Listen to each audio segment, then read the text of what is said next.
एक ठाकुर जी हैं, उनका नाम है टोटा गोपीनाथ। क्या नाम है? टोटा गोपीनाथ।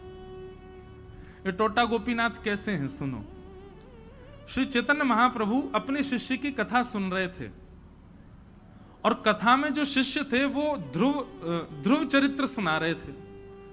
ध्रुव चरित्र में उन्होंने वर्णन किया कि ध्रुव जी महाराज 5 महीने तक ठाकुर जी का भजन करते रहे और चित्त में ठाकुर जी का दर्शन करते रहे।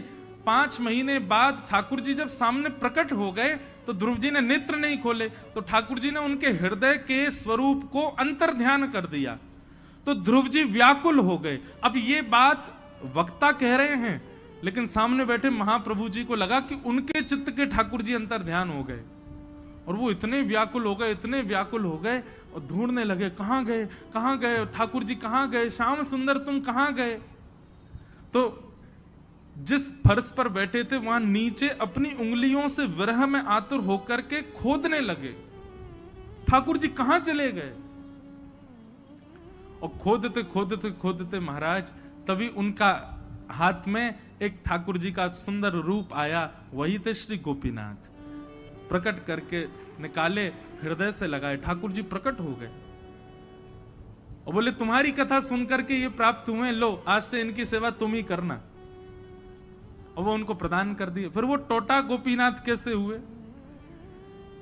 जब महाप्रभु जी श्री जगन्नाथ जी में विलीन हो गए तो ये बात सुनकर के जो शिष्य थे वो इतने व्याकुल हो गए कि रुदन कर करके उनकी स्थिति ऐसी हो गई, कुछ महीने बाद उनकी कमर झुक गई।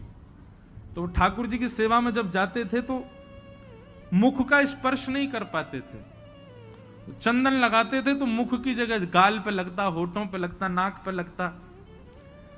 दर्शन करके बड़े चिंतित होते, बोले ठाकुर जी अब मैं आपकी सेवा नहीं कर पाता। तो उन्होंने एक सेवक रख लिया सेवा में। सेवक रखा तो रात्रि स्वप्न में ठाकुर जी प्रकट हो गए। सब लोग इधर देखो, सावधानी से सुनो। रात में ठाकुर जी स्वप्न में आए और आकर के कहा आपने किसी सेवक को क्यों लगाया हमारी सेवा में? बोले जय जय मेरी कमर टेढ़ी है गई है, मैं तो आपको मुख छू ना पाऊं, या हमारे एक सेवक लगा दियो। ठाकुर जी बोले हमको नहीं पता, हम आपके हाथ से सेवा करेंगे, सेवा लेंगे, कोई सेवक हमको स्पर्श नहीं करेगा, हम आपके लिए प्रकट हुए, कोई और हमको नहीं छू सकता। जय जय आपकी नाक मुख इन पर चंदन लग जाता है। बोले हमको स्वीकार है लेकिन करोगे आप ही। दूसरे दिन सुबह मंगला का समय मंदिर खोला, सेवक को कहा तुम बाहर ही रहो हम जाते हैं। जैसे ही भीतर पहुंचे तो क्या देखा, जो ठाकुर जी ऐसे खड़े थे, त्रिभंग लली ठाकुर जी, वो ऐसे मेरी तरह नीचे ऐसे बैठ गए और बैठ करके बोले अब ऐसे हमारी सेवा करो, अब तुमको ऊपर हाथ करने की जरूरत नहीं। तो ठाकुर जी नीचे हो गए, इसलिए उनका नाम पड़ गया टोटा गोपीनाथ। ये कथा हमने क्यों सुनाई?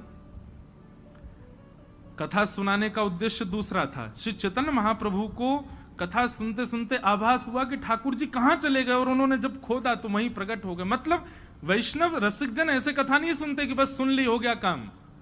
वो चिंतन करते करते वो ऐसा लगता है उनको कि मैं ही ध्रुव हूं, मैं ही प्रहलाद हूं, मैं ही भक्तिमती मीराबाई हूं, मैं ही सूरदास हूं। वो उस कथा को, घटना को अपने ऊपर ले लेते हैं।